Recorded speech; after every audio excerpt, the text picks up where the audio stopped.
Hello, fellow Gwent players. If you didn't know, I have a Discord, link in the description. Now, I asked that Discord around a week ago to submit some of their custom cards to one of the channels, and it is now time that I react to all of these cards. Maybe I will leave some out of the editing, I'm not sure. If you don't see your card being shown, it probably was pretty boring or just not that good to react to. I don't know. Maybe I'll leave all of them in, maybe I won't. Who knows? But I will very likely be doing this again in the future, as I always liked looking at, different cards or different archetypes being more fleshed out in certain situations. So join the Discord, link in the description if you want to, show me more of your custom cards if you have any. And yeah, now let's just move on to the first one. All right, so let's look through here. How much stuff do we have? Oh my god, that's a lot of talking. Why is there so much talking, boys? I see a lot of stuff here. Oh, I think I just saw myself as well. I'm gonna just keep going up here. That's a lot of cards. Oh, wait. Oh, okay, so here we are. First post. This is where it started. Send me your custom cards and I'll review them in the video. So let's look at these cards. Oh. Hello. I'm gonna have to censor that one. Oh, Jesus. So the name is Gascon Mad Lad. Order boost all allied soldiers and bandits by 2 if you control Reynard. Gain Zeal. So this is quite conditional because there is only one Reynard card in the game, but the effect itself seems pretty nutty, honestly, because there's a lot of soldiers, and you can play obviously some bandits in Northern Realms as well if you wanted to. I don't know if there's any real bandits that have synergy with this. I do like the card art though. I will have to censor it, but it's a pretty nasty card art, so but yeah, I'd say it's okay. I wouldn't put this in every Northern Realms. I mean, probably you will put this in a lot of Northern Realms lists because there's a lot of ways to sort of protect this. Plus, with Inspired Zeal, this is actually kind of crazy good. So this card might actually be insane. This card actually is a bit undercosted because with Inspired Zeal, this card might just easily play for like 16 something points in a lot of situations. So yeah, pretty decent card. Might be a bit too overpowered though. Alright, what do we have here? Wild Hunt Bannerman. This is a monster card, obviously, but it's a Wild Hunt card. Deploy, boost all allied Wild Hunt units in hand, deck, and on the battlefield by 2 Death Wish damage to all allied Wild Hunt units in hand, deck, and on the battlefield by 2. I don't know. This one's actually really hard to evaluate since it's like so binary. It's like you have either it lives and all your Wild Hunt cards are up by 2. Like that's such huge value actually. And then if it dies, it all just was for nothing. So yeah, I think this card's pretty nuts, but it's also kind of dumb. So I guess I don't know really what to say about this. I mean, would I put this in a Wild Hunt deck? Hell yes. At 7 provisions, it's way undercosted if it doesn't die. And if it dies, you just played a 4 for 7, which is bad, but I mean, if you can have the other effect and it goes off, it's really good, obviously. Alright, what do we have here? Oh, we have Geralt. This is a nice art. Where did you guys find these arts? They're pretty cool, like, like this is a really cool art. So, Geralt Roger Eric de Haut Bellegarde. What? Okay. I didn't know that was his full name. I don't think that is his full name. Deploy, deal 2 damage to the enemy minion. If it's not the lowest unit, repeat deploy ability at the start of round while in your hand or deck transform. Oh, I think this is like an evolving card when I look at the Discord now. Okay, so this is like pretty insane. Wait a minute. Deal 2 damage to the enemy minion. If it's not the lowest unit, repeat deploy ability. So you hit like a unit a bunch of times It's just like a Morkvarg actually. This is like Morkvarg Heart of Terror, but it doesn't require the unit to be boosted. This seems pretty insane at 5 power, honestly. I mean, your opponent has to play quite high though. This might actually not be that as good as I think it is. All right, but let's look at the round 2 version of this card. All right, Geralt of Rivia. So this is the second version. Deal 2 damage to the enemy minion. If it's not the lowest unit, repeat deployability 3 times. Oh, I thought, okay. So I get it now. So now it deals 6 damage, basically.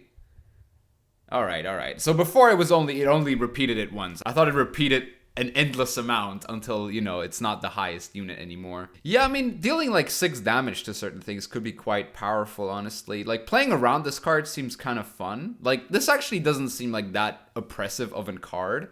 I really like it, actually. It's like a neutral evolving card. But it's... a neutral evolving card seems like a kind of a problem, because you might find that in too many decks for it to be too consistent. But let's... because, like, without devotion, the card can't transform. So let's just look at what the third version of this looks like.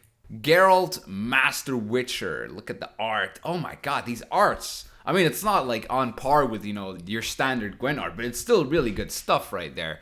Veil, deploy, deal 2 damage to the enemy minion. If it's not the lowest unit, repeat deploy ability until it will be the lowest unit. This is actually weaker than the second version. Wait, this is a lot weaker.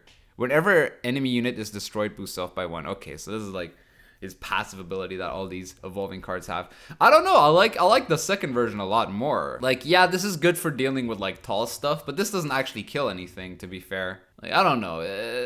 Against something like Northern Realms, this doesn't seem too great. Against something like Nilfgaard, this doesn't seem too great. Scoia'tael is also kind of too mid-rangey for this card to be any good. I like the second version a lot more than I like this version. I might just play the second version in round 2 rather than playing this, honestly. I feel like the second version is a lot better. If it said repeat deployability until it dies, it becomes a lot better, obviously. So maybe that's the way to make this card OP. But as it stands, I feel like the card's alright. I mean, the card, you probably find this card in a lot of decks though. So, I mean, but as I said, I think the second version is a lot stronger than this third version, which I find kind of funny. Alright, here we have a Northern Realms Blue Stripes Mauler card. Order boost self by 2. If power of this unit is 4 or more, spawn base copy of this unit to this row instead. This is a fun card. You know, this looks fun, but you'll never see this card in any deck realistically. It takes you 1 turn to gain 6 points out of this, which isn't that great for 5p.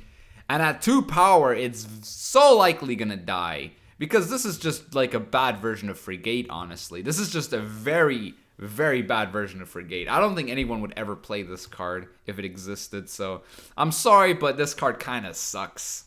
Alright, here we have another Northern Realms card. Julia, Pretty Kitty, Abatemarco. I really like these arts, man. Some of these arts look really cool. I don't know where you guys get them from, but they're really dope. Deploy, spawn 2 volunteers on both sides of this card. Order Army 3, boost self and adjacent units by 2. Army is number of ally units with same power required to trigger this ability. That's awful. What the hell? It's a 6 plus 6. It's a 12 for 8. That requires you to basically, this not to get killed at 2 power. This is horrible. This is terrible. Like, it's a fun card, but it's not good at all. This is really bad. I'm sorry. I would not ever put this in any deck. If this was revealed, I'd be like, what the hell are CDPR doing? Because this is awful. If it had some sort of Veil or like Zeal ability, it might make sense. But at its state, this is just awful, honestly. I'm sorry to all the people who put all the effort into making these cards just for me to say that they're terrible. But this is a bad card. I think we can all agree on that. Alright, we have Temeria the Curion. So this is, he didn't find any art for it, sadly. So we have to go with the Illyrian Arbalist art. Deploy, set an allied unit power to 4. Army 3, set power of adjacent units to 4. So you have to have a bunch of 4-point cards, and then you have to have a low-point card. I mean, what card's even good with this? I guess Philippa, Ronvit. This is basically like a Bellahun on a bronze card. Like, this is kind of trash. So far, these Northern Realms cards have really been kind of bad, except for that, you know, Gascon one with the, you know, the naughty little Gascon one. But this card seems pretty bad. These have all been from the same person as well, so that's why there's a reoccurring theme in these as well. But I feel like this is pretty weak. Yeah, there really is. This is pretty weak, honestly. Alright, and here we have King Foltest coming back with a vengeance. Deploy Army 4. Boost an allied soldier and all copy of it on the battlefield, deck and hand by 1. Devotion boosted by 2 instead. This is so bad. Like, this is just like a very bad version of Voimir. I mean, boosted by 2 is pretty nutty, though. This whole army mechanic seems pretty friggin' bad, honestly. Like honest, like the army mechanic is horrible. Like the mechanic makes no sense. It's so easy to disrupt. I feel like if the army mechanic existed in the game, it would be one of the worst mechanics. So yeah, sorry whoever uploaded all these, but these are really bad. These have all been really bad. Then we have another one with the army mechanic. I might actually skip. Oh, 8 army. You need 8 cards. Wait, what? How does that make sense? Oh, okay. I think I get army now. So it's like, if you have 8, it doesn't have to be the same as the card itself. It just has to be 8 units with the same power. That's still pretty bad, though. That is still pretty bad. I now understand how army mechanic works, because, like, as an artifact, I thought, like, what? Army? How does that make sense? But army is basically, like, yeah. Boost all allied units in this row by 2. So it plays for, like, 16 points. I mean, it's not terrible. This one's actually okay, but army 8 is one incredibly difficult requirement. Like, it really is super hard to get there. Like, you're talking, like, only, like, commandos and, like, a bunch of revenants. Yeah, but 8, that's pretty much already, like, half of your side of the field. So half of your entire, like, board has to be with the same power. That's so hard. That's actually almost impossible. Army 8 is way too much. Way too much. Maybe, like, 6. At 6, I could actually see this being a powerful mechanic with this card, at least. But yeah, all the other ones seemed kind of... I mean, actually, now that I think about it, the Foltest one isn't that bad. Alright, Temerian Skirmisher. Army 4. Summon this to melee row. After minimum 1 copy of this unit is summoned, increase required army number by 1. Oh, okay. I see now. This is actually... Okay, this case, I kind of like the army mechanic. It's like a thinning card. It's like a thinning bronze, right? After 1 copy is summoned, it already turns into army 5, right? Unless it... I mean... This is actually nuts. This card is actually insane, dude. Like, you play commandos with, like, scout, and this just pops out of nowhere. Yeah, this card is insane, actually. This is actually the best card of all of these, with the army mechanic, at least. I feel like this one's ridiculously strong. This could be like an 8-point just thinning tool just coming out of your deck, regardless. Like, you just have to mulligan it, because Northern Realms doesn't really have that many mulligan targets anyway, because their 4P cards are pretty consistent. So I really like this. This is actually the strongest of these cards with the army mechanic. I hated army at first, and now I'm loving it. But I think that's the last of the army cards. Alright, now we have Temerian Needs You. Spawn 3 volunteers in this row, Devotion Echo. This is like Congregation, but like at 6 provisions. So it's kind of bad. Yeah, this is pretty bad. I mean, if we're talking army mechanic, because it's still from the same person, right? With army mechanic, it's okay, but I still think this is kind of bad. Yeah, this is not great. At 6 provisions, this is way too weak. This is a 6 for 6. Like, with the current meta and, like, the current power creep, this is just not good enough. Temerian Executor. Deploy damage 3 random enemy units by 1. Army 3, choose units instead. Well, the army in this case doesn't really do much.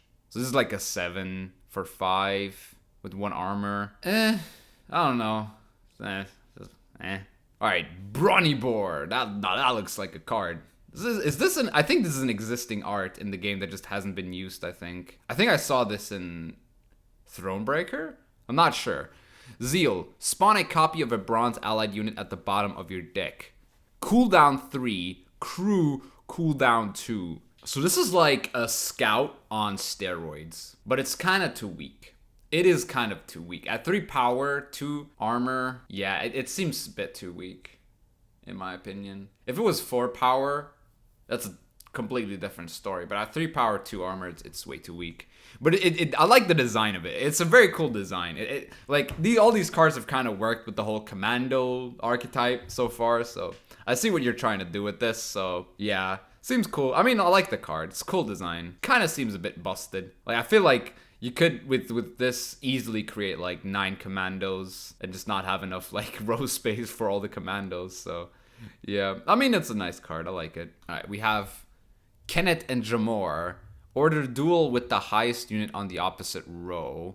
Army 3, spawn Behold and Awari in this row instead. Instead. What do you mean instead? Okay, that's kind of weird wording. Behold an Awari. Order sees an enemy unit with 3 power or less. Army 3 spawn Gar in this row instead. Human soldier. Order damage all enemy units on opposite row by 1. If you control all Sinfrid Reavers, damage all enemy units by 3 instead. Wait, so does this only work with this in the hand? I don't get, like, the way it's worded, it seems like you have to only have this card. It has to be this card. And otherwise all the others don't come out. But this seems kind of busted. Yeah, this is friggin' busted. This is so busted. This is OP as hell. This should not exist. This is too good, bro. This is way too good. Like, Army 3 is way too easy in this case. Yeah, this is broken. This is absolutely broken. This should not, like, this wouldn't exist in the game. It's too broken. Like, NR becomes tier 1 with this, so. Like, it doesn't even become tier 1. It becomes tier 0. Like, maybe if it's worded like this, that you have to get the Kennet and Dramor, then okay, but then you just play on Neuromancy, right? And don't really care. Yeah, but this is broken. This is absolutely broken. Queen Anais. Zeal. Deploy, gain charges equal to the number of allied units with the same power. Order boost an ally unit by 1 until its power will be the same as power of unit on the right side of this card. Charge 4. Whenever this unit boosts other units by 1, use 1 charge. If there's no charges left, damage self by 1 each time this boosts a unit. There is so much going on in this card. Wow. Okay. Okay. All right. I wish I could give you an opinion on this. It's just too much for me right now. This is... Wait, hold up. This is worded really weirdly. Boost an allied unit by 1 until its power will be same as power of unit on the right side of this card. What does this even mean? What does this even mean? I don't get it. This card's ass because I have no idea what it actually does. So I'm sorry, but this is I have no idea what this actually is trying to say or trying to do. So yeah, this is probably like a language barrier where like it's not about like language in this case. It's just about like phrasing these things is quite hard. Like, you have to be very precise when phrasing these things, because this whole order part, I have no idea what it actually means. Like, some of the comments are going to tell me, oh, it does this and this and this, but yeah, no, I don't understand it, I'm sorry. Then we have Siege Overseer. There's a lot of Northern Realms cards, so if you guys like Northern Realms, you're going to like the first few minutes of this video. So, deploy Army 2, gain 1 charge, order, move an allied unit to the other row, charge 1. Okay, I see it. It's a bit too weak, though, at 3 power, I feel like. Oh, it moves allies? This is terrible. What the hell? Wait, I thought it moved any unit, but it just moves allies? This is like a worse version of Siege Ladder. There's no point to this card. This card's terrible. Oh, finally, a non-Northern Realms card. Garrison, Barricade. Adjacent units cannot be damaged. Oh, huh. This is interesting. I like this. This is kind of how I would like artifacts to work.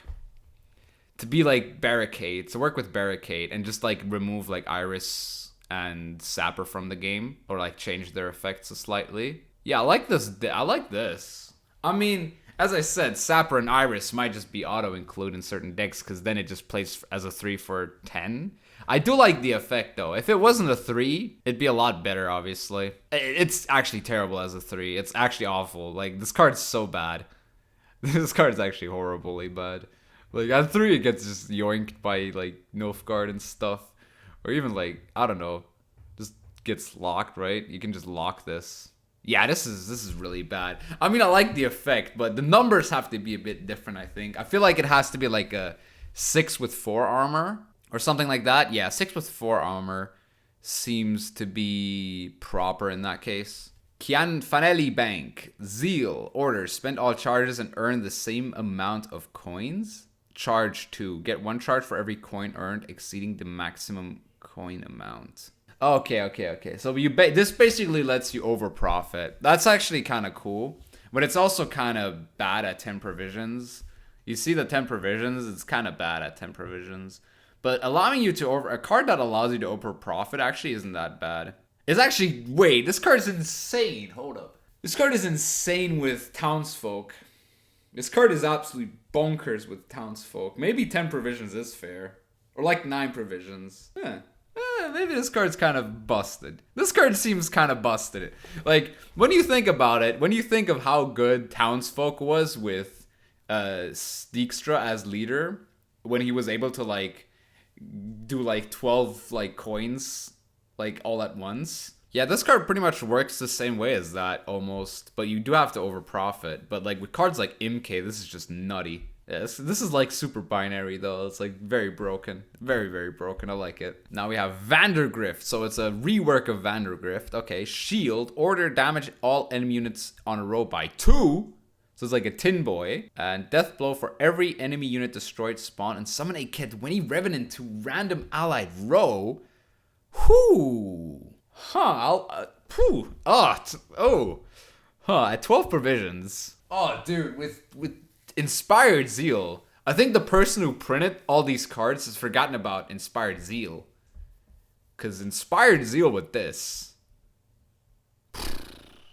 could be kind of crazy. It's terrible in a short round. It's a lot like Heimdall, but kind of better because of the Revenant spawns. And you do have enough like damage in Northern Realms to set this up. It's like the ultimate counter to Azar Javed. Holy crap. This is like, if you play like against Syndicate, you just smash this against Azar Javed.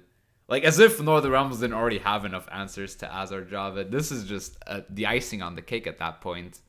That's funny. Alright, so I think this card's insane.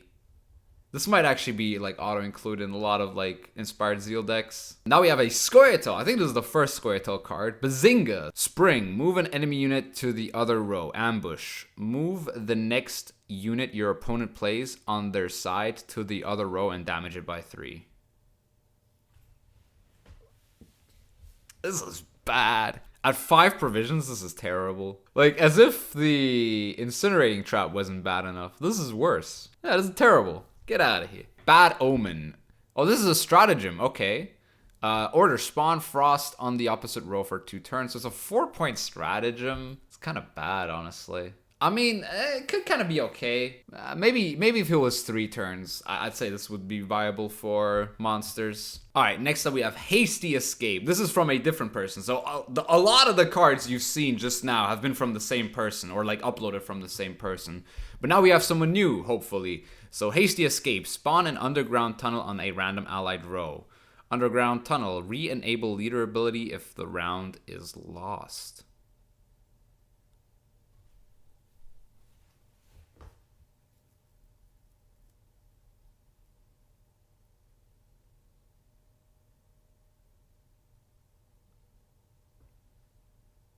What? That's so bad. Like, that's so bad.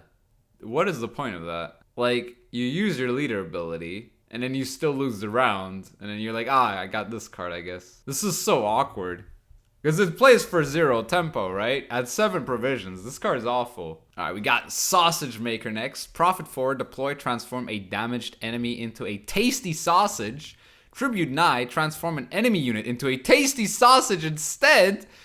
Fee 4, repeat the deploy ability.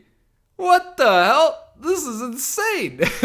Oh, it's just a... Wait, what? Bro, this is broken. I mean, it's OP as hell. I like the ability, but this is so OP. Oh my god. Wow, this would be auto-included in every Syndicate deck if this was the ability. Fee 4, repeat the deploy... Mate, you can just like... Oh wow, you can just... Oh no, this is so good. This is way too good, bro. This is OP as hell, dude. That's funny. This is broken. Like, people would hate this card. Like, people would think it's funny, but this is so OP, guys. You don't even know how OP this is. This is like, you know how Philippa is kind of oppressive? This is even worse. This is so broken. Oh my god. Alright, next up we have Alzer. Oh, I like the art. That's cool. Who made this art? Dude, I'm just gonna be saying, like, I love the art on, like, every single card because, like, you guys find some really cool art out there. So deploy, create, and play Alzer's Thunder. Deathblow, repeat this ability. Okay, I think you can only repeat this once. If you could repeat it multiple times, it'd be a bit broken. But I do like it. This actually is pretty cool, because like this works with Scoia'tael, because it, you know, spawns 2 sort of thunders. It's a pretty cool card. I really like it. Alright, then we have Ike of the Nesla, Netflix version, Human Knight, 0 power, 1 provision. If your opponent controls anything, destroy self. That's pretty much what it was in the show. Ike the Nesla is a joke in the books. He's kind of a joke character, but you could at least, you know, he had something to back himself up. The guy had some respectable feats on his back. This guy is pretty much what the card is. So yeah, good job on the flavor of the card. Very, very accurate. Next up we have Angry Hobbler. All right, Human Memer. All right, I rate you guys. That's funny.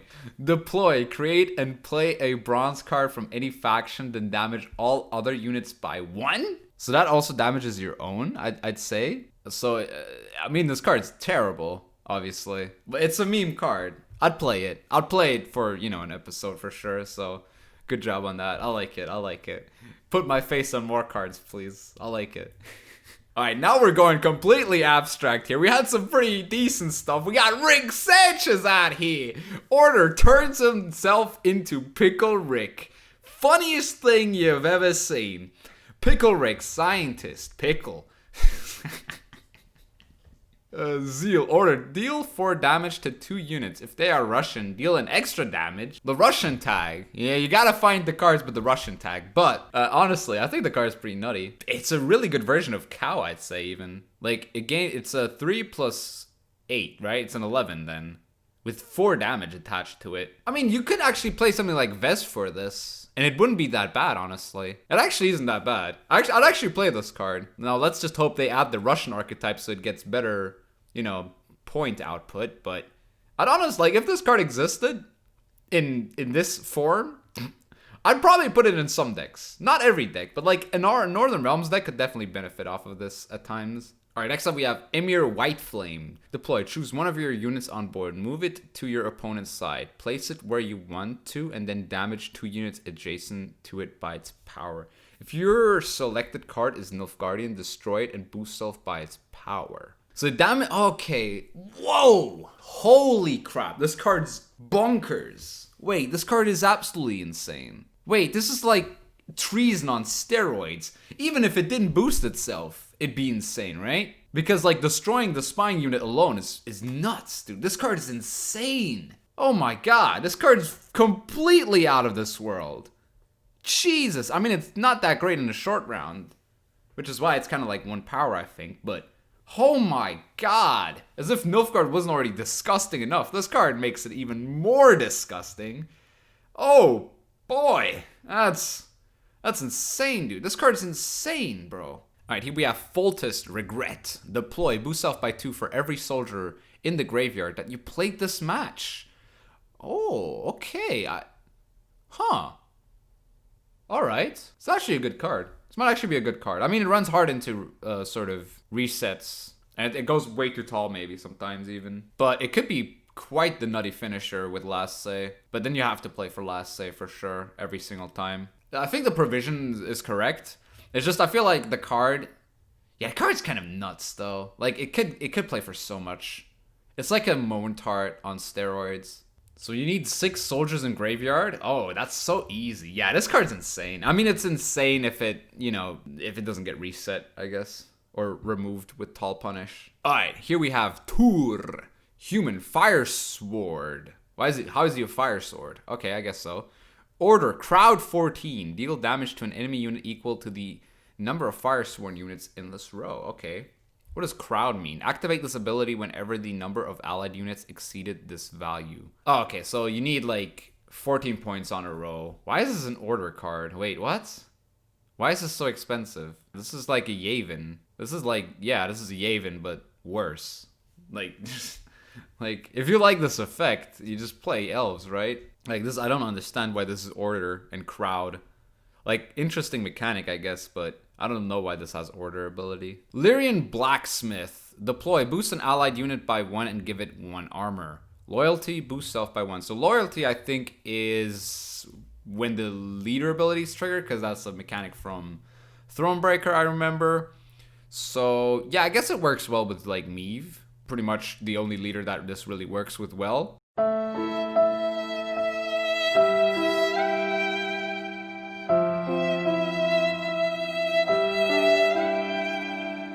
That's alright. I mean, it probably should be like a 6 power card, I'd say, for 6 provisions. Other than that, I feel like it's okay. Like, you can play this with 1 leader, but that's fine. Alright, Lyrian Banner. I think we're gonna have some more. Dude, you guys love Northern Realms, man. Some of you people love that Northern Realms thing. I've seen so much Northern Realms cards. Because I guess Northern Realms has a lot of, like, sort of synergies that can have some fun mechanics added to it. Deploy spawn a Lyrian Hajduk on both sides of this card. Probably mispronounced that, but whatever. So Lyrian Hajduk. Loyalty boost a random allied unit by 1. So this is another, like, loyalty card. So this is just like, okay, I'm guessing, like, you're giving support to 1 leader with this. I don't think that's good, but it's also not bad. I feel like CDPR is kind of overlooking that aspect of the game. Is that leaders are a aspect of the game that should be considered as design standpoints, if you get what I'm saying.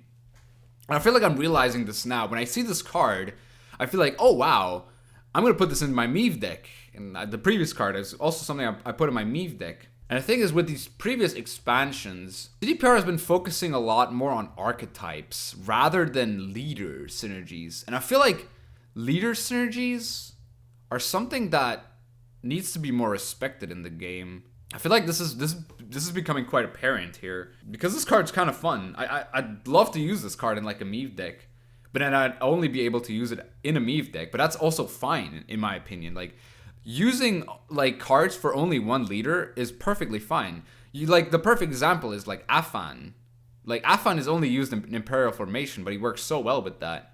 And then you can have like cards like this or like loyalty archetype cards as well. I don't know. I feel like CDPR are kind of disrespecting the leader archetypes rather than focusing on like major archetypes. And now we have the Queen herself. Deploy. Trigger loyalty abilities of all allied units. If there are no allied units with loyal ability, boost self by 2. Loyalty boost adjacent units by 1. So yeah, another like Meave ability, as I said earlier. I really think this loyalty ability works well in something like Northern Realms. Seems like a good idea, I guess. Maybe this could also work for like Skellige or something. Who knows? But Skellige doesn't really need new stuff right now. Let's not talk about Skellige here. I mean, it's very basic, obviously, for what you're trying to do here. But, hey, it is what it is. Alright, Francesca Findabair. 2 power, 11 provisions. Create and play a copy of a bronze special card from your starting deck.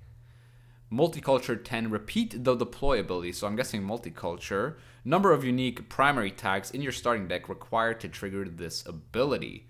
So you basically play 2 specials with this. And it doesn't have to be a Scoia'tael special as well. So that's pretty nuts. Like you could play like 2 adrenaline rushes with this. And it becomes like a 18 for 11. Seems pretty nutty. But, you know, nutty cards are sometimes, you know, necessary for certain metas. And this is definitely one of those nutty cards. I like it though. If anyone remembers Beta Gwent, this is very similar to the old Ithlin effect, which Ithlin was a spy. You could play her and play double specials through her. And this is pretty much almost the same effect, but it's not spying, and it's pretty good, honestly. I mean, it requires the multiculture thing, but that should be pretty easy in Scoia'tael. Will it ever be printed? Probably not, because we have more balanced cards in like Forest Protector, which does almost the same thing, but not as brokenly as this card, obviously. Alright, now we have Roach Distrust. Formation order. Destroy an allied bronze soldier, then put 2 copies of it into your deck. Devotion, put 3 copies of it instead. Okay, so let's look at the math here. The basic math of commandos, because obviously you're playing this with commandos. So say, for example, you played the Roach Merciless. You have 3 of these commandos on your side of the field, or you just have 3 commandos on your side of the field. You destroy one, you play this for 2 tempo, and then you can spawn another 2. So that's 2 plus 8 is 10.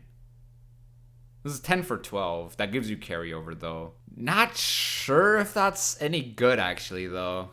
I don't think that's really that great. I don't think that's too good, because you want to play this with commandos, obviously. Like the idea here is pretty obvious that it's commandos, but I don't think this card's any good. It plays for 10 tempo. It gives you a lot of carryover, but if there's anything that the sort of commandos list needs, it's not tempo. At 12 provisions, this is just way overcosted.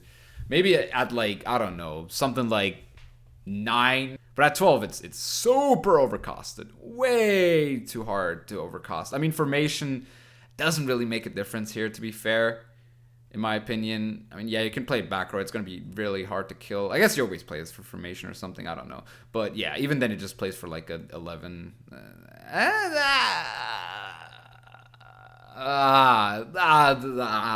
This is so hard to evaluate, guys. I don't know if I'm actually going to play this card. I mean, it's so overcosted. It's really overcosted. And you might as well just play Roach Merciless in this situation, right? Would you rather play this or Roach Merciless? Because I don't think you can fit both in. Like, both is a bit too overcosted, especially because you need to play Frigate for Devotion as well. So I'd say I'd rather play Roach Merciless than this. Infiltrator. Deploy. Damage an enemy unit by 2 and give it Spying. Okay, so this is like the Torturer, Mage Torturer, but more tempo. It kind of defeats the purpose of something like Vincent, but it's easier for you to set up things like Coup de Grace. But that's really it there is. It's a 5. In the end of the day, it's just a 5 for 5. No sort of second ability that would make it any stronger. It's just a synergy card that doesn't have any sort of additional things to it. If it was a 4 provision card, it'd be a lot better, obviously. At 5 provision, this is way overcosted. I can see it being a 4 provision card for sure. We have Ancrate Greatsword. Damage a damaged enemy unit by 2. Bloodthirst 5 whenever an enemy unit on the opposite row takes damage, boost self by 1. So I'm guessing you're basically reworking Greatswords here. So at 7 provisions though. Oh my, you're basically killing the card. That's terrible. Yeah, no one would play this card, I think. Yeah, there's no one who would actually play this card. You're just over-nerfing Greatswords at that point. If I had a suggestion to Greatswords, if I were to change Greatswords, it would be that if you ping for more than 3 damage, or if you deal more than 3 damage this turn, boost the Greatsword up by 2. That's how I would fix Greatswords. That's probably the best way to do it, because Greatswords right now is, I think, too swingy and too sort of... It's too consistent to sort of not be broken. Whereas I think the way I would change it is that it boosts itself by 2 when you dealt more than 3 damage. You know, it makes sense, right? It does make sense. So, yeah, it's like, yeah, I think that's okay. I think that's fine. Henry Var Atre. This is a card that existed in Beta Gwent, but they have yet to reprint it, but they haven't actually reprinted this. I thought this was going to come back in this next expansion, but let's look at what it does.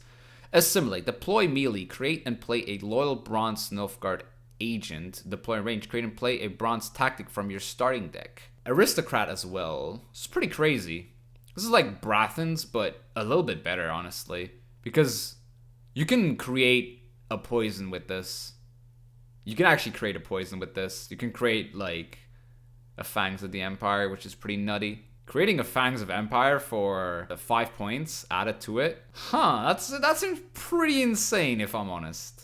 Like, people don't like Poison Nilfgaard. With this card, they're gonna hate Poison Nilfgaard even more. So, yeah, I mean, you'd put this, like, a lot of the Nilfgaard decks right now play Brathans. And they will cut Brathans for this card, basically. Because this card is just insane. Alright, next up we have Reaver Scout. Deploy. You may place a bronze soldier from your deck at the bottom of your deck, then boost an ally unit by its provisions. Okay, bonded. Summon the bottom bronze soldier from your deck to a random allied row. Damn. Okay. Wow.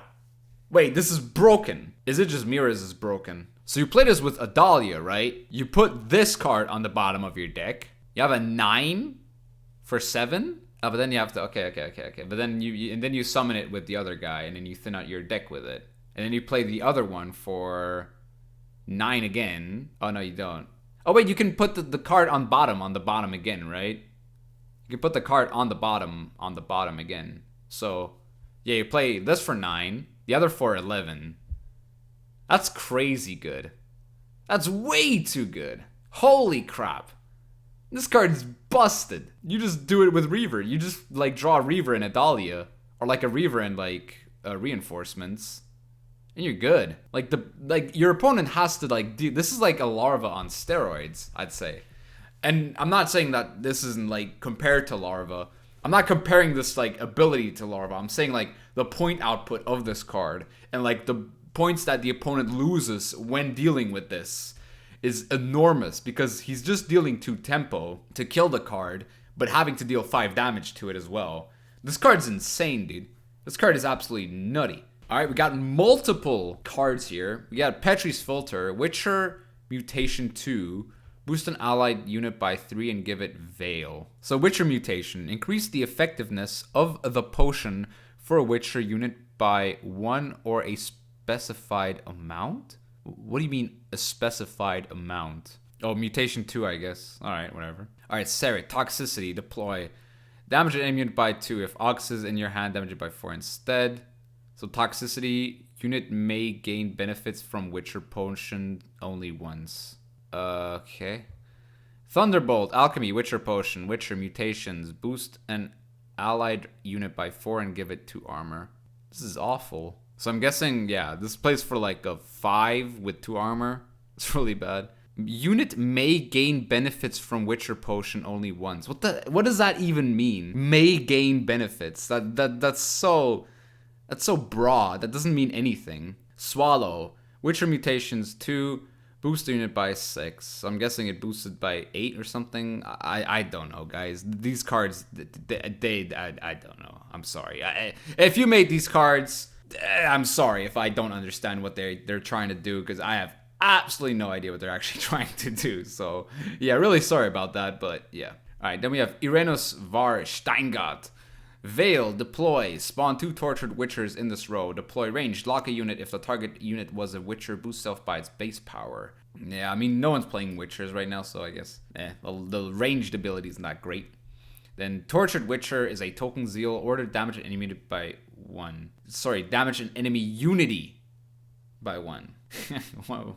Alright, sure, but tortured witcher, so what does this play for? Plays for 9 plus 2, it's 11. Wait, what? What's the point of this? So you're saying there's an 11 for 12? That's it, though.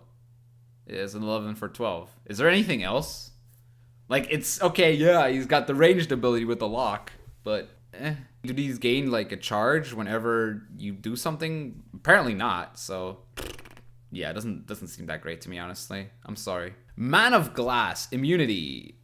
Dude, this Gaunter looks tanned, bro. Looks very... Looks very tan. He's been in the sun quite a bit. So Doomed, pick a cost. Both you and your opponent cannot play cards of the selected cost till round end. Wow. That card is disgusting.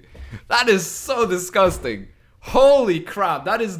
Wow. This card's problematic. People will hate this card, trust me. Gaunter shouldn't exist. The card is not balanced. It's too binary. Like, you win games in the deck builder before even playing the game. This card's too problematic. It would be too... It's a really interesting effect. I'm gonna give you that. Really, really interesting effect, but... Yeah, no, this card's basically like a cheat code at this point. Like, in Northern Realms, imagine banning Northern Realms from playing a 12 cost unit. They'd be screwed. They wouldn't be able to play Oneiromancy, they wouldn't be able to play Assault. Yeah, no, this is dead. This card's insane. This card's broken. Alright, next we have Ringhorn. Whenever this unit loses armor, damage a random enemy by 1. Exposed, gain 1 armor at the end of your turn. Okay. 9 provisions, though? 9 provisions, huh? No. No. Yeah, no. No. No, at 9 provisions. Are you joking? No one would play this card. No one would actually play this. Yeah, no, at 9 provisions, no one would play this card. I'm sorry. Like, you're thinking, yeah, this is 9 points. But it's 9 points over 5 turns. You gotta remember that. Like, it's 9 points over 5 turns. It's no, at 9 no one would play this at 9 provisions. It's awful at 9 provisions. If it was, I'd probably play this at like 5. I'd be hesitant to play this at 5. But at 9, never. Never in my life would I play this at 9. Oh boy, what is this? JJ Pasak, human, probably. Streamer, deploy, spawn a 20-point Shani. Devotion, spawn a Radovid Africa adjacent to the 20-point King Shani. And thus a meme was. 65 provisions. I mean, the card's nutty, right? But for 65 provisions, 49 armor. I don't get the 49 armor and 65 provisions. They're like a joke. I mean, you could have made it like, 69 provisions at least. Or like 69 armor. Yeah. Funny. Alright, here we have Elder Sage. Picture of Keanu Reeves on it. Human, legend, sage. Mark an enemy unit, then give it breathtaking. Breathtaking. On opponent's turn, and damage the breathtaking unit by 2. When it's eliminated, mark another random allied. Oh, okay, so this is like very similar to a Thronebreaker effect. I like this though, but the problem here is if your opponent sort of purifies this, it kind of plays for just a 9 for 12.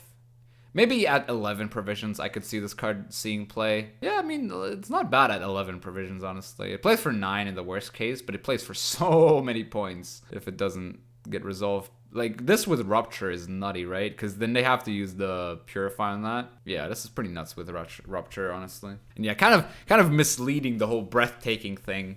Like, you're calling him breathtaking, and you just keep damaging him by 2, so I don't get it. But yeah, it's a cool card. I like the concept. All right, next up we have Morgan Freeman representing the Scoia'tael. Unknown identity, legend, resilience, deploy, consume an ally unit with 7 or less power, then spawn and play Elf and Onion. What the hell? What? Why is this a Scoia'tael card? What? Wait, what the... What? Why Scoia'tael? I don't get why this is Scoia'tael. This has no synergy whatsoever with Scoia'tael. Like, I can see it being good in monsters, or like rather alright in monsters. Funny card though. Alright, here we have the Crones. Okay. Relict Crone. Deploy. If you control 2 or more relicts, give an enemy unit impurity and bleeding for the duration equal to the number of cards in opponent's hand. Then boost south by 1 for every relic played this game. Impurity, status that prevents this unit from being purified. Oh, okay. This card's so bad, guys. Like, you need to play 2 Crones beforehand. So that's 2 Crones. That's 2 turns already. So you give 8 bleeding and impurity. What's the point of giving a unit 8 bleeding? Like, he has to play like a really big card early on, like a Wyvern or something. And then there's not enough relics for this to be sort of any good as well. So maybe if you just remove the first ability, like if you control 2 or more relicts. Like, this is a finisher, right? But you have to play it early on as well. It's kind of, it doesn't know what it wants to be. Does it want to be a round finisher, or does it want to be, a long round sort of bleeding engine? Like, the card itself doesn't know, and if the card doesn't know, I don't want to find out as well, right? Alright, then we have Geralt Quinn. Protection. Deploy melee. Give a unit in your hand or deck resilience. Deploy ranged. Give 3 units in your hand or deck protection. Protection. This unit only takes half the damage from any source. Ooh, I like the resilience part. Resilience part seems kind of good. You can play it on like Sescentis, but that's like both very overcosted then. At 12 provisions, this seems pretty overcosted in general. I could see this being like a 9 provision unit. Like, at 12 provisions, no one's going to ever play this card. Whereas at 9 provisions, you could sort of have some gimmicky decks with it. But yeah, as I said, at 12 provisions, it's way too overcosted. But I do like the effect. It's pretty cool. I like Protection. Protection seems like a pretty cool effect. Alright, Radovid, Promising King. Wait, is there just going to be a bunch of Northern Realms cards? No, this is an evolving card. Okay. So here we have an evolving Radovid. It already has Veil. So you're already starting off with a Veil unit. Then deploy, lock an enemy unit, and damage it by 3. Okay, deploy Purify an allied unit and boost it by 3. At the start of round while in hand or deck transform. So yeah, this is an evolving card, as I said earlier. And yeah, this is very reminiscent of the old beta Radovid. I'm guessing I pretty much can predict what happens in the next version already. But yeah, I mean, as this is, it's actually not that bad. It's like a Letho for 11 provisions though. But you obviously don't want to play these evolving cards in round 1 anyway. So let's look at the second version of this. Veil, lock 2 enemy units and damage them by 3. All right, there you go. That's the one. Deploy, purify 2 allied units and boost them by 3. So yeah, you mostly use this to deploy and lock 2 enemies. That is scary, honestly. This effect is absolutely nutty. Locking 2 units for 12 tempo. Yeah, this card is broken. That card's actually broken. Like, you wouldn't even need devotion for this. Like, what benefit could the third version give you that would make me go, oh yes, I need devotion. All right, so yeah, we got 2 enemy units locked by 3, purify by 3. Whenever you play a soldier, boost self by 1. Whenever you play a knight, give it 1 armor. Okay, yeah, nah, who cares? I'm leaving out devotion for this one. This second version is good enough. It's a 12 tempo double lock. Like, how good is that, dude? How friggin' good is that? Alright, next we have Checkered Knights. Deploy spawn Shrieker to the left of this unit. Shrieker is a defender. When Shrieker is destroyed, give defender status to check. Holy mother of God! Hold up a second here. This is the best defender in the game. Okay, so yeah, you have to have a purify. So it doesn't say if it's a purified. This has to be killed and then you can purify this guy, or like you just purify this right away. But it alone plays for 9 points already. This seems pretty nuts, honestly. Like, I feel like this card's pretty crazy good. Like, you have to have a purify for this defender, basically.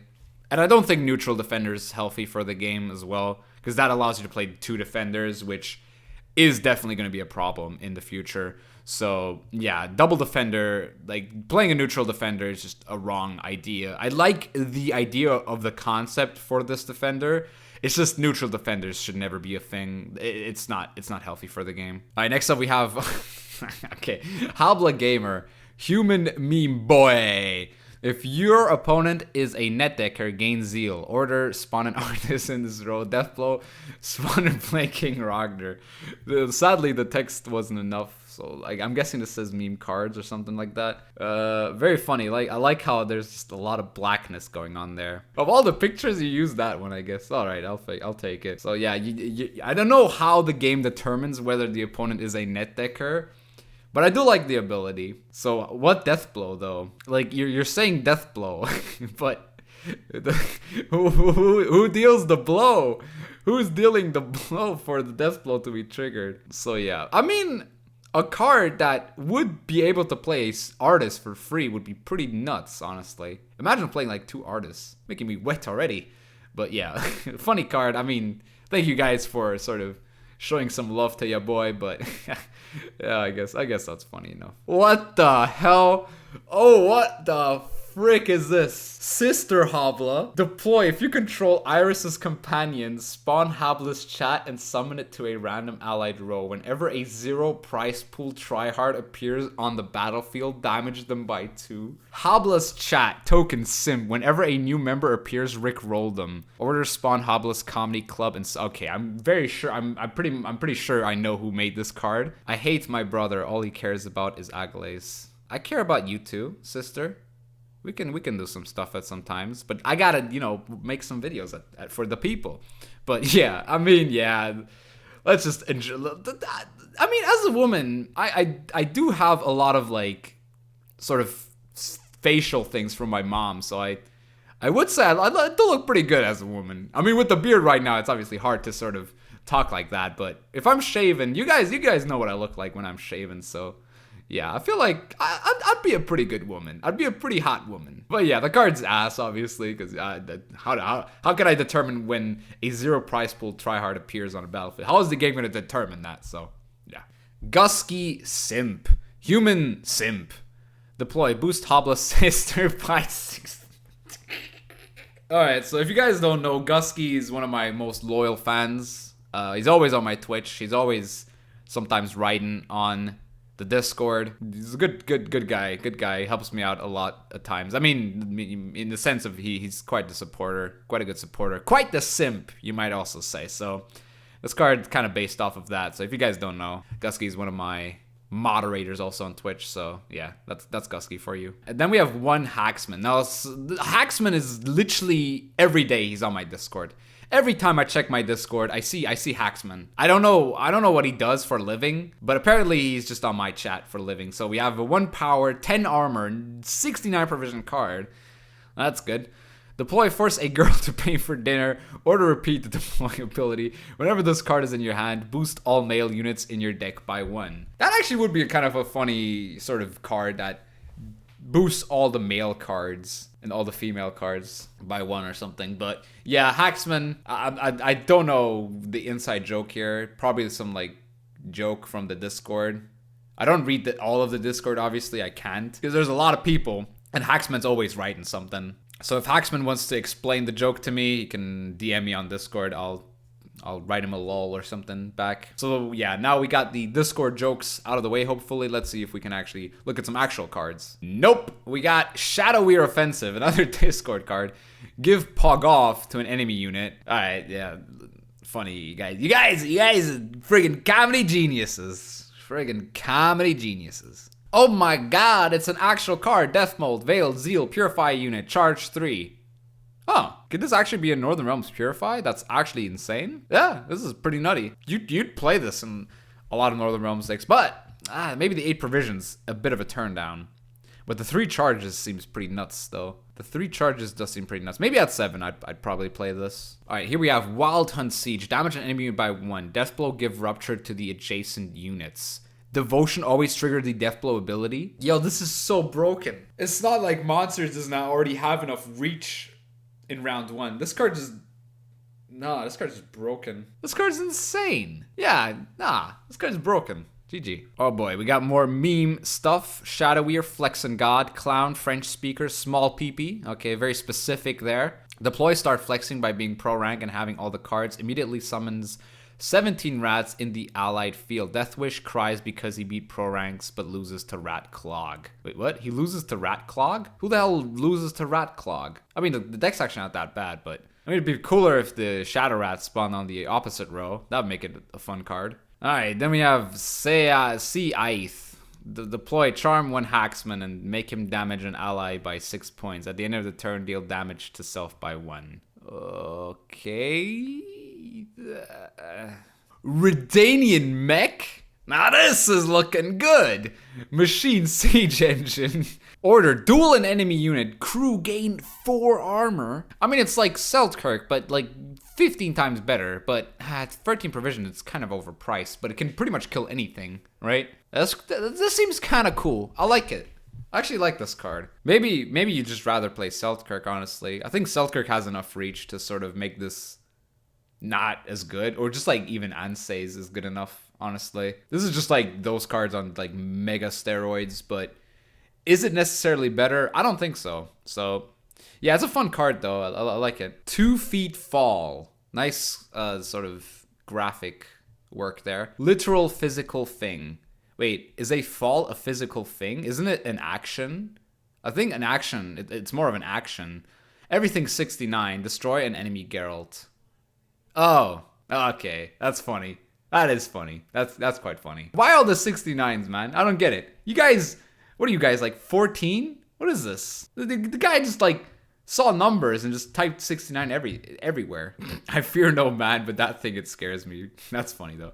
That's pretty funny. Assassino, deploy, cringe everyone. 1 provision, 1 armor, and 1 power. Assassino, another one of my mods. Infamous for sniping Pumpkin during my Gwent partner game against him. Naughty boy. I haven't told him if he does anything stupid again, I'm gonna unmod him, but the people on the Discord seem to have quite the issue with him since apparently he's very cringy. So, I'm sorry, Assass, but the people think you're cringe. So, I guess that's not my problem, but hey, what you gonna do? Sinbad, 99 power, 99 armor, 1 provision. That seems balanced. Order, summon a cat, refresh the... Okay, guys. These are all just, like, people in my Discord at this point. Alright, we have another C8th one. Best boy. Every other unit destroys itself because he's too cute. If you're playing Scoia'tael, destroy self on deploy. You guys begged me for this video. And this is what you give me? Alright, here is this actually an actual card? Tamara's Pride. Boost an allied unit by 2. If the target unit were Odrin, increase boost to 5. Cooldown 3.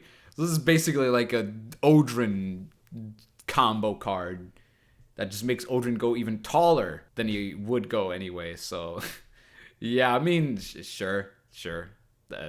Terrible, but sure. Alright, we have Pater, another person from my Discord. So yeah, I mean, if you guys aren't on the Discord, you're probably not going to get half of these cards at this point. So I'm sorry about that. I guess the first half of the video was good enough. Now people are just starting to, you know, create some random stuff. So Deploy complained about not being an NR card. Order doesn't stop talking about being the perfect Northern Realms card. Death Wish summon a low shrine about Vernon Roach. Vernon Roach Shrine Token, order, talk dirty to Road and say things you wish he would do to you. But he is a Northern Realms card. He's clearly dual faction. You kind of shot yourself in the leg with that meme. He complains about not being a Northern Realms card when clearly he is. It's a dual faction card. Ya done goofed it, buddy. Assassino Salt Lord. Order. Choose one. Play a random unit of your deck. Play a random special card of your deck. Devotion. Use both abilities if you control an agent. Gain Zeal on turn end. If order was not used, boost a random unit in your deck by 1. You know what? There's so much in this card. I'm just gonna move on to the next one. Geralt Quen. Shield. Deploy. Give shield to an allied unit in the same row. Melee. Whenever this unit loses its shield, boost self by 2 for every Witcher you have in your starting deck. At the end of your turn, gain shield. Okay. So like Northern Realms Witchers. This is like a really weird version of Immortals. Because he boosts himself by 2 for every Witcher. So 3 Witchers, and he loses his shield. He already boosts himself by 6. I'm not sure if this counts itself already, though. So it might be an 8 if just you play the Witcher trio. Or like another Geralt. Or like a bunch of Geralts. Or like an Earden or Igni or something added to that. But yeah, I feel like this card is okay. I'm not sure, though. It could be funny, though. Could definitely be a meme card worth trying out. Definitely one I would try if it existed, but it probably wouldn't never exist in this form, so yeah. Siege Support. Deploy. Play a bronze machine of your deck. Resupply. Boost a random allied machine by 1. This card is so OP. This is a bronze card. You can play 2 of this? Nah, dog. I don't think that's fair. That's broken. That's like a beta bronze card that would thin your deck. Yeah, this is broken. This is too good. Because it, like, triggers crew tag as well, right? If you just, like, spawn a battering ram, this plays for 2 + 7. It's, like, 9 points for 6 provisions. Plus, it thins your deck. That's just too good. Then we have Sigismund Dijkstra. Profit 1, Tribute 9, draw a card. Fee 4, summon Passiflora Peaches in this row. So you draw a card for 9 coins? And then you have a 4 fee that summons a Passiflora Peaches? You're giving this guy a fee ability, which he can use more than once? You're telling me you need 8 coins to draw a card, and then you simply create another 8 coins and summon 2 Peaches? Dude, this is broken with Jackpot. This is so broken with Jackpot, it's actually ridiculous. This would have to be a spy, I'd say. Like, it actually would have to be a spy and remove the fee ability. This card's absolutely nuts. This card's not fair. The Syndicate cards, like Sausage Maker and this, if those were actually existent in the game, people would leave. Like, a lot of people would leave because these cards exist. Because they're just not fair. This card's not fair. Alright, then we have Execute. I think this is dual Syndicate and Nilfgaard. Banish an enemy unit with 5 points or less. Conspiracy, banish an enemy unit instead. So it's like a 6 provision Karathi Heatwave. Oh wait, but it's Conspiracy, so it has to be a spy. Oh, but you can set this up nicely, though. I don't get why it's dual faction. Like, this is solely a Nilfgaard card, but you kind of made it a dual faction card. I guess that's a mistake on your part. It's like a no-tempo Vincent. I see it. It's fine. I'm not sure if it's undercosted or overcosted, or if it's actually perfect the way it is. Like, this might actually be insane, though. If you know what I mean. Like, this might actually be kind of good. But the fact that it's a special makes it a lot sort of more balanced. Yeah, I like the card. It's definitely a good card. And it might see play in some decks. Alright, now we have another Emyr card. This time, Emyr var Emreis, Conqueror of the North. Immune Assimilate. Deploy sees all spying units which have the same or lower power as this unit has. Increase this power by 1 for each unique Nilfgaard category on the board. Devotion on every turn end, create a bronze tactic card and play it. What the hell is this? As if the first ability isn't good enough. It gets its second ability of creating a bronze tactic card? I don't even think 20 provisions is enough for this. Because it seizes all spying which have the same or lower power. Nah, dude, nah. This card, oh my god. This card is too good. You can't deny it. You just want Nilfgaard to be the best faction in the game with this card, don't you? You don't need, that's a shame. This card is shameless. Like, you're shamelessly turning Nilfgaard into the literal best faction in the game with one card in that. Yeah, this card is broken as balls, man. Alright, T-Rex body. Dinosaur, elf, beast? What? Dinosaur, elf? Okay. Spawn a base copy of self on the opposite row. Order. Spawn and play. Spawn and play Dandelion Vainglory. Every turn on turn end boosts self by the amount of units consumed during this match. Wait, why is this a Northern Realms card? Shouldn't this be like a monster card? Spawn and play Dandelion Vainglory. That's insane though. This card plays for what? 13 plus 5, 18? For 8 provisions? But it could also play for 0, right? Yeah, I mean, the card's kind of funny. Probably one of the best short round cards in the game. Alright, next we have Netflix Construct. Okay. Destroy a gold card on your side, then create a bronze unit of the same primary category from your deck. So this would be pretty good with like tutors. Like you use this to kill like a Fauve or like an Ermion. Then you can like get some Dryads or like some Druids. Doesn't seem bad. Or like, oh, you can also use this in Northern Realms with Ronvit. I actually like this card. This card doesn't seem horrible, but it seems kind of memey enough, right? Alright, next we have Ugly Triss. 1 power, 1 provision. Why the hell does this exist? Hey, why you hating, man? Just cause the video game set you such a high standard for the girls in the Witcher universe? You know, in real life, women don't all look like in video games. Have some respect, man. Put some respect on the women. Alright, now we have Chimp. It's a monkey, alright. Deploy, spawn 7 bananas on the opposite row. After 2 turns on turn end, seize all bananas. Banana, whenever this unit gets seized, boost the chimp by 5? He's a Dryad? Wait, I just realized. What? Why is this a Dryad? This card's pretty nutty, but also I like the fact that it's 2 turns on turn end. Otherwise, it would be the most overpowered like claw card. But whenever this unit gets seized, boost the chimp by 5. Seems pretty broken, honestly. Like, it actually seems kind of nuts. Seems a bit too good. So what does it play for? It plays 5 plus 21, 26, plus an additional 35. There's 51 points. This card's 51 points, guys. Why would you ever play any other card? 51 point card for 12 provisions. Seems balanced. You guys should work for CDPR, honestly. Some of these cards, man. Alright, so Cleaver, Dwarf Crown Splitter, Intimidate, Order, create and play 2 random bronze crimes. Tribute 3, gain Zeal. Devotion, create and play 3 random bronze crimes instead. Alright. It is pretty nuts. And honestly, I wouldn't even play Devotion with this because a lot of times you're just going to overprofit, I think. Like, a lot of times. Like, you create 1 sort of eavesdrop, you already have 5 coins. Any other additional coin is just bad at that point. Like, you could obviously create like more crime cards, but something like Bloody Good Fun might not be that great here as well. But yeah, so Order, I mean, Tribute 3 shouldn't be too hard in Syndicate, honestly. Yeah, pretty nutty card. This card is insane, actually, because it boosts itself by 2 because of Intimidate as well.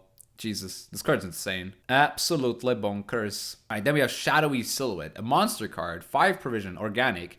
Destroy an allied unit with 4 or more, then play a card of your hand and draw a card. Devotion, decrease the power requirement to 3. Wow, this card's really effective. It thins your deck. Wow, this card's really good. It's interesting though. I wouldn't say it's overpowered. The fact is though, it's too sort of efficient for the finning part of it. Maybe it needs like a different sort of ability. I like a special card that sort of destroys an allied unit for monsters and then does something additionally.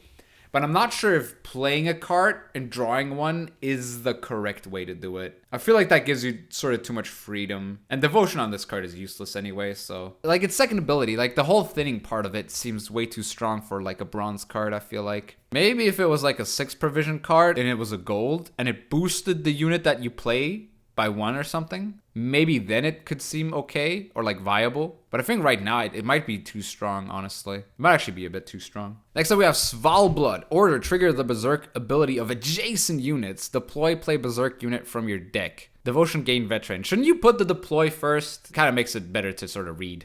So I guess you play deploy, play the Berserk unit from your deck, and then order, trigger the Berserk ability of adjacent units. Interesting card. I actually like it a lot. It seems strong and balanced. It might seem a bit too strong at 10 provisions. Might be too easy to slot in at 10 provisions, honestly. At 3 power, I mean, yeah, the thing is with Veteran, it could be like a 5-point card. Yeah, I don't know. Maybe this card's just not that good as I think it is. It's like an artist. like a one-time artist that kind of also thins your deck. It might just be worth it for its first ability, its deploy ability. The order isn't really necessary. I think you just play this for the deploy, and it still would be good. Yeah, I mean, it is actually kind of busted, honestly. It is just simply busted. All right, then we have Precipice, I think. Ambush, cooldown 1. Move all enemy units to the opposite row and damage them by 1. Order, transform this card into Elven Deadeye. So Ambush, I'm guessing it goes back into... Then... Oh, okay, so I think this only works once. I like the card, though. It's like a Crushing Trap. Like, it works with Crushing Trap. But it's really bad in a short round. For 8 provisions, you gotta remember, this is 8 provisions here. Like, it works well with, like, Double Fana Sentry and so on and so forth. But at 8 provisions, it might be a bit too overcosted. This could honestly be a bronze card for 5 provisions. Like, it seems kind of broken at that. But at this point, like, traps need something broken, at least. But even then, it's not that good in a short round, so... It's nice. I like the synergy it has with Crushing Trap and genuine Scoia'tael movement as well. So yeah, I like the card. It's pretty cool.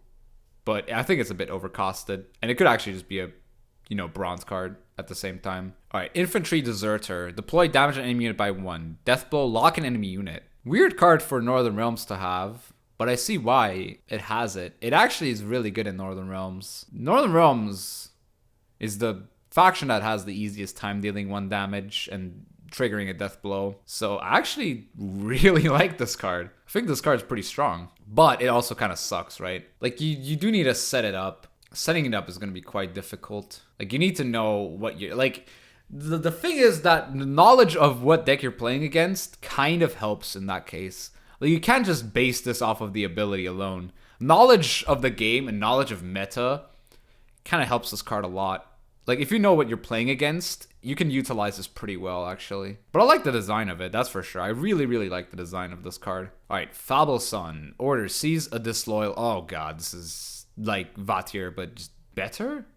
Or worse? Worse. It's a worse Vatir, I think. Yeah, I think it's just a worse version of Vatir. Because you only have, like, one real... Actually, no, you don't. You have...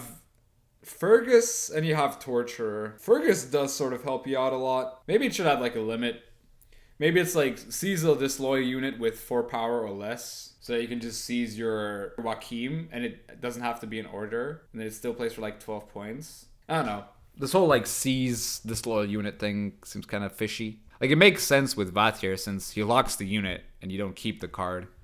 But this is a bit more scary. Alright, Keltalus Trophy. Destroy the lowest and highest unit. This is a bronze card. I think it's a gold card. It's just printed as a bronze. It's weird because like quite a few conditions to be met here. But I feel like the card can see play. But I think 9 provisions is a bit too overcosted. I feel like 7 is actually ideal for this.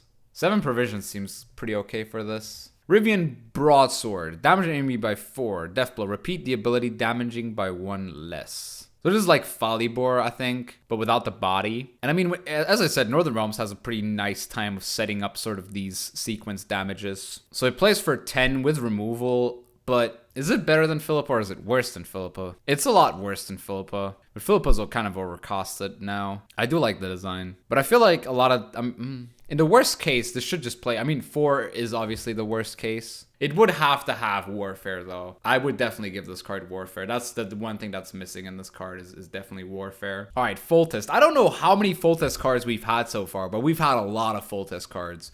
So deploy spawn a Poor Infantry in both allied rows.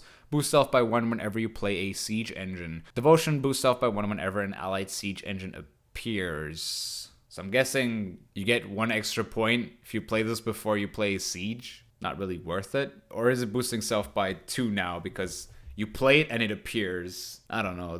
Weird phrasing on that last devotion part. So I think devotion we can just scrap from this card. And Poor Infantry, boost self by 1 whenever you play a Siege Engine. Devotion, boost self.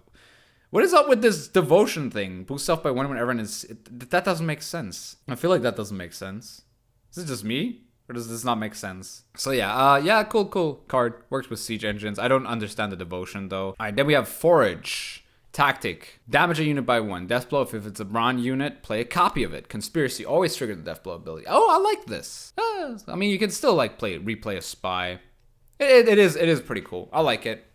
I'll actually like it a bit. Yeah, okay, Conspiracy works. It's like a coup de grace on a bronze card, basically. And coup de grace isn't that great, but I feel like this can be better than coup de grace because coup de grace usually just sucks. Like, a lot of the times, coup de grace is just terrible. Whereas this can be okay, even in like a short round. Unlike coup de grace, which just sucks in a short round, unless you have Joachim, obviously. But other than that, the card is just terrible. And this is, I feel like, a better version of the card, pretty much. And then we have Horson Jr. Profit 2. Increase the initial profit by the number of cut-ups you control. Okay. Fee 2. Spawn a cut-up thug in this row. Order damage an enemy unit by the number of allied cut-up thugs.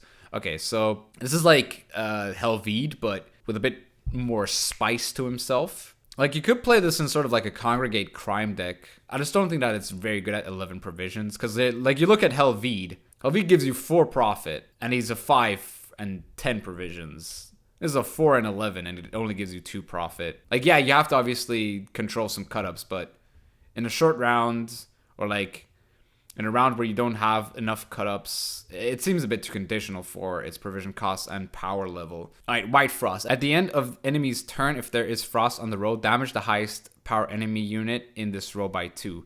Dominance, banish unit destroyed by frost or this card. What the hell? I don't understand the part of the destroyed thing. Banish unit what? Why is this 11 provisions? I mean, it's just additional 2 points on Frost, right? But I don't get the whole, like, dominance part. Banish unit destroyed by the Frost or this card. Because Frost doesn't destroy anything. Because it deals to the highest, right? So there's really no point of this dominance ability. This rarely comes into play, honestly. Unless you kill, like, a Wyvern. But even then, I don't think that actually counts as sort of like a death blow. This is just there to sort of kill Wyvern or something. I don't know. Other than that, I don't really think there's a point of this card. Oh, Yorvif's Gambit. Ambush. Spawn Elven Deadeye on both sides of this card. After next unit is played by your opponent and transform into Yorvif Ambush. Yorvif Ambush. Immunity. After 3 ally turns, transform into Yorvif's Gambit. Like, what's the point of saying that it spawns the Elven Deadeyes after your opponent plays the card and then it transforms? Why not just say after your opponent plays the card, just summon the ambush? Like, what's the point of the Elven Deadeyes in that? There's actually no point in that. Oh wait, or is there like a point missing? Spawn Elven Deadeye on both sides of this card. Dot. After next unit. Okay, now I get it. Because there has to be some sort of, you know, end to that sentence. Because if it's all in one, it's kind of confusing. Because, you know, the way you wrote it, it says that it spawns the Elven Deadeyes and then after the opponent's card is played, and then transforms it into the ambush. After 3 ally turns, transform into Yorvif's Gambit? What the hell? This is so weird. This card is weird. I don't want to look at this card. This card's weird. Alright, Queen Meave. Another Queen Meave. Veil. Whenever this unit is boosted, boost adjacent units by 1. Deploy. Devotion. Spawn volunteers on both sides of this card. Yeah! I like it. Good card. Plays for, what, 8 proactively? Then you boost it once. And it immediately goes to 11 already. And you can play things like Neneki as well to gain like 2 extra points off of it. I feel that. I like it. It's pretty good, actually. It's a really good card. Something that Northern Realms sort of boost stuff might just put in their deck, honestly. Yeah, it seems pretty cool. Seems pretty powerful as well. All right, Princess Ada. Human Curse. Zeal, deploy. Wait, what? Okay, so, yeah, Zeal. Okay. Deploy, destroy all ally tokens in this row. For each unit destroy, boost self by 2. Whoa. Order damage self and enemy unit by 2. Cooldown 1. Wait, what? Death Wish boost all units in this row by... What? There's like 5 different things happening here. You're destroying your ally tokens, but if this dies, it boosts all units in this row by 1. You're giving your opponent the perfect opportunity to kill this card. Because like, okay, yeah, you damage self by 2 once, and that's it, though. Because that's the cooldown 1, right? Yeah, this card's pretty terrible. This card's so bad. Like, you're playing a 2 for 9 at the end of the day, actually. Wait, you're not gaining anything. Like, what's the point of this? Because you're destroying everything, and then it boosts itself by 2, right? So you haven't actually gained any points. And then damaging self and an enemy unit by 2, you're still not gaining any points through that. The only way you're gaining points is through the Death Wish. Yeah, this card is so bad. Oh my god. And you're not working with your Death Wish when you've already destroyed all your tokens, right? This is like Lonely Champion, but so bad. This is so bad. This is like almost a 0-point card. This is really terrible. Wow. This is one of the worst cards actually so far. I'm sorry whoever made this, but this is not how you print a card. This is terrible. All right, then we have Moonlight, organic. Boost all allied beasts by 2. If you don't control any beasts, boost all allied insectoids by 1. This is broken with, what's it called? This is broken with Noonwraith. Oh, and the card already has been nerfed from the Discord. That's funny. So boost all allies beasts by 2. If you don't control any beasts, summon a werewolf. Yeah, the card's still the same pretty much. But at 10 provisions and as a gold card, I feel like it's a lot better and a lot more balanced. I mean, it still plays for like a crap ton of points if you get it off properly, but it's not as oppressive as a bronze card, which you can play twice as an organic with like Triss and stuff. Yeah, that card would have been a bit too good. This card's fine. It's still kind of really good though. Actually, this might be pretty balanced, honestly. Taya and Veya, disloyal, deploy, spawn dragon egg in an enemy row. Dragon egg, expose, transform into golden dragon. And golden dragon is an 11-point veil unit. I like this card, not really. Like, it plays for -2 tempo, and it has to lose its armor. Like, yeah, you play this in Iris, and boom, you get a big dragon. Is that really worth it? Your opponent can yoink this pretty easily. Like, really, really easily. With something like Swears. Oh my. This card's bad. This card's really bad. Holy crap. That's funny. Yeah, this seems pretty weak. I'm sorry. Fun card though. I do like it, but it's terrible. You wouldn't play this. Like, you'd play this as a meme, obviously. And I guess that's what we like. We like some meme cards. And this is a pretty hard meme card. Might even just be unplayable though. Alright, next up we have Catriona. Spawn Plague on both enemy rows for 3 turns. Alright, so Plague. At the start of the owner's turn, give poison to a random unit in this row.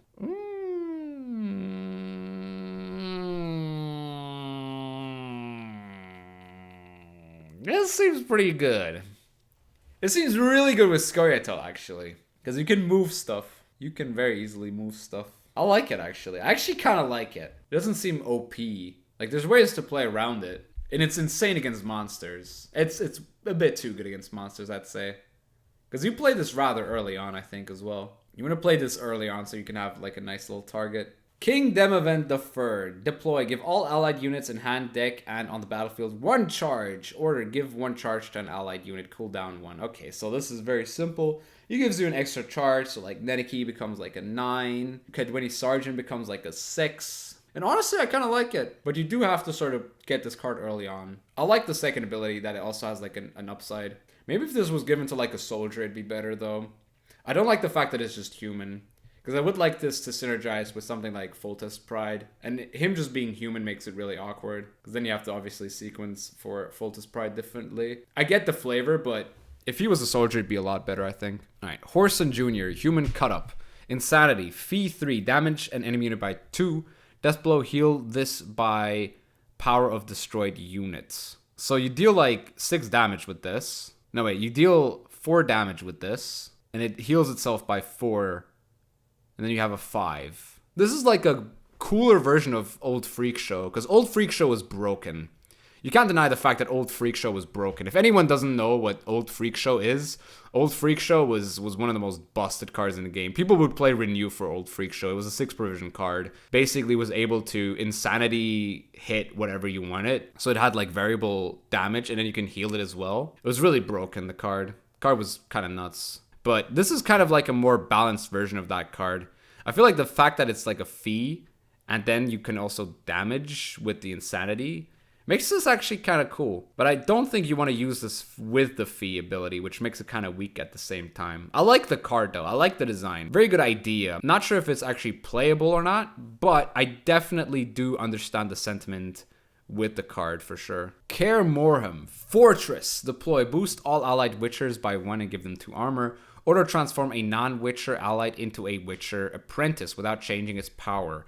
Cooldown 1. Oh, okay, so Witcher Apprentice ability is whenever you play a Witcher, boost self by 1. Okay, so you're pushing the archetype of Witchers, which is cool and all, but at 11 provisions, I don't see this card seeing play over something like Vesemir, because Vesemir pretty much does the same thing. And yeah, I mean, yeah, it's overcosted. Pretty much every Witcher is overcosted from the get-go. So this being 11 provision doesn't really help it sort of push the archetype to where it wants to be. It's a funny meme card though. I'll do take it though. And this is from the same guy, I guess. Deploy, transform 2 allied Witcher apprentices into Master Witchers. So you're cutting Vesemir, you take the new Vesemir, have the Kermoran available to you, and yeah, now you have Master Witchers. Now what does Master Witcher do? Master Witcher has Adrenaline. I don't know how much power they have though. Oh yeah, apparently they didn't change power because of Kermoran. So Adrenaline at the end of your turn, damage a random enemy unit by the amount this card is damaged. I don't get it. I don't get why this what this ability does, or what this ability is gonna help anyone. Yeah, it makes no sense. This card makes no sense. The Master Witcher makes no sense. Alright, here we have another Northern Realms card. Whoop-dee. High Ground Ambush. Damage to adjacent enemy units by 3. Deathblow, repeat the deploy ability. Devotion, increase the damage by 1. Ooh, okay. So, wow. Huh. This card seems very scary on paper, but it could also be kind of trash. So it deals like 8 damage already, and it could deal 8 damage again. So you definitely need a Purify in your deck to play around Defender for this card to gain any value. As a Warfare card, it is quite reliable, though. It is very reliable. So it could be like a 16-point card with removal that sucks in a short round. I mean, I don't think CDPR will ever print this card, but I feel like this card could be kind of fun to use. Could also be kind of annoying to play against, though. Especially if you're playing Northern Realms yourself. Like, this counters, like, Commandos hard. Draug just gets screwed over by this card, I'd say. Yeah, Draug just gets screwed over by this, I think. I feel like this card is a bit too good. But I like it. It might be too good, but I do like it. Alright, Strace Cavalry. Move a unit and damage it by 1. Order move a unit and damage it by 1. Okay. So it's like a 6 for 6. If it doesn't die, damages and damages. And moves. Oh, sorry. It damages and moves. Cool card, but why would you play this over any other movement card, realistically? At 6 provisions, it's way too expensive. I like the idea, though. It's fun. It's a fun little idea. The 1 damage doesn't make any difference. The order might actually make a difference, though. It's like a double movement. That could be kind of powerful. But not against every matchup. Only against, like, a few matchups. You might take like 1 off this card, not 2. Alright, Stray Slinger. Deploy, lock an enemy unit. If you control a bandit, also damage the unit by 1. Huh, so it's like a Van Morlehem Hunter on steroids, and everyone can use it. I feel like this card's broken. This card might actually see play in pretty much every deck. A 4 provision lock is just dumb. Like, you will see this card in a lot of decks, I feel like. A 4 provision lock is just very powerful. Maybe like just as a one-off, but yeah, no, this card's pretty nuts. I feel like this card's very, very good. Alright, here we have Dettlaff, Primal Instinct, Thrive, Veil. Choose 1. Give bleeding 1 to an enemy unit. Increase both counters by 1 whenever you play a vampire. Drain all enemy units with bleeding by 1. Devotion, drain all enemy units by 1 instead. Destroy an allied unit and split bleeding between all enemy units equal to the power of that unit. So you will always use the second one in this, I think. The draining all enemy units with bleeding by 1 seems kind of broken. And Devotion, drain all enemy units by 1 instead. It's clear that this is definitely the best option. I like these 3 option cards though. Like, giving you 3 options seems pretty cool. But yeah, I feel like no one's ever going to use the first ability. The second one is obviously the most overpowered one. And the third one, it's cool with Death Wish, I guess. I think you always use second. I don't think there's any case where you don't use the first and the third. It's a very rare case. Probably like in a short round, it's better, the first one. I don't think the second one's any good though. I mean, it's good with like Oriana, but that requires you to have a long round. And the second one is just insane in a long round, right? Yeah, it's pretty insane. All right, then we have, okay, the next ones are probably going to be a lot of these 3 choice ones. So choose 1, seize an enemy unit with 3 power or less and trigger its ability. Wow, okay. Spawn and play a base copy of an allied bronze Nilfgaard unit and boost it by 1. Okay. Lock and damage 3 enemy units by 2. You've got to be kidding me. These are all insane. All of these options are nuts. Like, the third option is busted, right? It's a 4+, it's a 10 with 3 locks attached to it. That is so broken. Wow, this card is insane. Oh my. I think the second one is good, but like the first and the third are just insane. I'm not talking that the third one is always good, but when the third is good, it's broken good.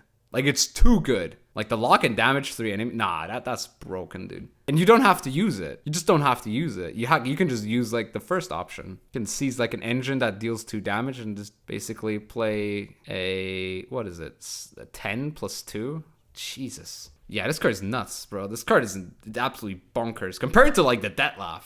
Jesus. Every one of these options looks better than any of the previous Dettlaff options. Except maybe the second one, because that second one was pretty good. Another full test card, another one with these 3 options. So let's look at these 3 options. Boost an allied unit by 2 and force an allied unit to duel an enemy unit. Damage an enemy unit by twice the power of full test.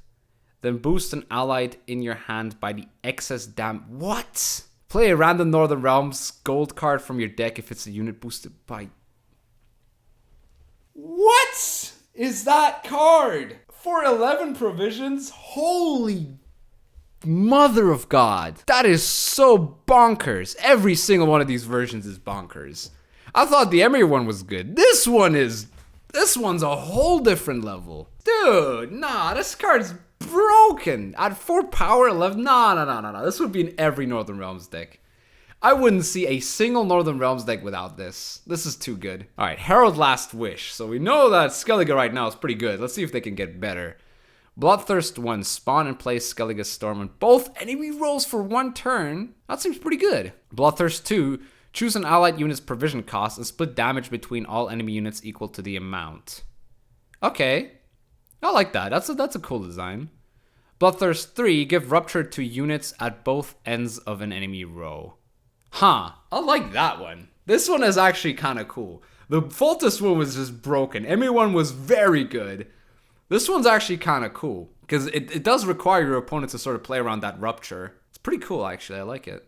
This is actually a really cool card. So I'm guessing both ends is like furthest right, I would assume. Yeah, I really like this one. This one actually seems kind of balanced as well. Like, it's still like OP as dog, but I feel like it's not like oppressive like the Foltest one. Like, people just have to play around the Rupture thing and they should be okay, but if they don't, they're gonna obviously regret it. But Bloodthirst 3 is obviously not that easy to get sometimes as well. Now the problem with this is it kind of sucks in a short round. This one, I like that this one actually sucks in a short round. The Foltest one or the Emyr one, they were still nutty, right, in short rounds. Like, especially the Foltest one. The Foltest one is just broken, but this one's actually kind of cool. I like this one. All right, Francesca Elven Queen. Let's see what you did with Scoia'tael here. Symbiosis. All right, deploy, choose 1. Create and play a bronze Scoia'tael special card. Okay, fair enough. Transform all allied Elven Deadeye into Francesca's servants. Okay. Spawn and play a bronze Scoia'tael unit from hand. Boosted by 2 if it is an elf. Okay, so spawn. Okay, so this is like Adalia, like Queen Adalia. I like the second ability a lot as well. This one's actually kind of cool. You probably will never use the first one since it seems kind of weak for 11 provisions on the free body. You might as well just play FOV, right, in that case. Like, yeah, create and play, but like not all the options are that great. Wait, how many nature cards? Oh, there's 4 nature cards, I think. If there's more, I'm sorry if I don't remember. But yeah, I think the second and the third one are pretty much the strongest ones. The third one's very similar to something like Adalia, Ulrich, and Ramon. So, and I mean, the elves that you can really get aren't that fantastic though. I guess Half Elf Hunter is pretty nuts with this. Yeah, Half Elf, like creating a Half Elf Hunter seems pretty good. Yeah, I mean, I like this card. This one's a bit more toned down. I liked, my favorite one of them so far was probably the Skellige one, since that one actually had the most interesting effects. And it actually had like a nice little, you know, the Bloodthirst thingy. I like that one. All right, now let's look at the last one of these is Siggy. Roiven, Iron Fist, Intimidate. Okay, so he's also an Intimidate engine. Deploy, choose 1, create and play a bronze Syndicate special card. Okay. Profit 4, spend a number of coin equal to an enemy unit's power, then destroy it. Okay, tribute 2, transform adjacent allied units into Redanian Intelligence. Redanian Intelligence is a Intimidate engine. When bonded, Intimidate 1.5? We're going into decimals now? Alright, sure. Like, the second version is basically a worse version of Philippa, except for the fact that it gives you additional profit. The first one you're probably not going to use ever. It seems pretty weak, since the Syndicate special cards are kind of bad. And I think the third one's alright. I just don't like the Intimidate 1.5. That feels like unnecessary. It would take the game into a different realm. I wouldn't like, you know, having to calculate decimals as well in this game, because then I would just stop doing math at all. I'd just play cards, not care. And on these 3 option cards, I'm actually gonna end this video because I've been talking about this for over like 2 hours, 45 minutes. The video might be shorter than that, obviously, but there has been a lot of cards. You guys did submit a lot of cards, and I still have a lot of cards to go, so there will definitely be a part 2 of this somewhere. But for now, I feel like this was fine for part 1. Part 2 might be a bit longer. I feel like I've seen enough of these custom cards. Some of them were a bit more memey than others. Some of them were actually pretty cool cards and pretty cool concepts, especially this last one with the free options. So yeah, thank you everyone for putting all the effort into these custom cards for me to react to them. I will obviously try and put a second part of this out. I don't know if it's going to be this week or next week. It's going to be at some point though, and watch out. Maybe you can even submit more cards. More cards, yay. More videos, more reaction videos of these cards.